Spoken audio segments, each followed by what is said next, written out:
when I was a kid, when I was a teenager, okay, I remember the first time I started betting I bet with a bookmaker before I became a bookmaker.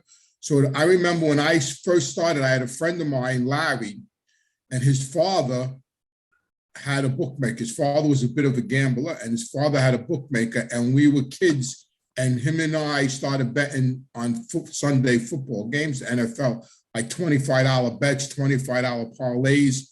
And I told my father, right? I must have been about 15. This is even before I started working with my father. I just had found, I knew who my father was at this time and everything. I knew he was, in the mob and all that, but I wasn't actually working for him yet. So I remember we were in my kitchen and I told him, I was betting with Larry's father was calling in bets for me. And he looked at me, goes, "Oh, you want to be a gambler, huh?" He goes, "Let me ask you a question." He goes, "Who drives the Cadillacs and who drives the shit boxes?" Those are his exact words. And I said, "What do you mean?" He goes, "Well, remember one thing." He goes, "The bookmakers drive the Cadillacs and the gamblers drive the shit boxes." That was exactly what he told me. Yeah, I remember like it was yesterday.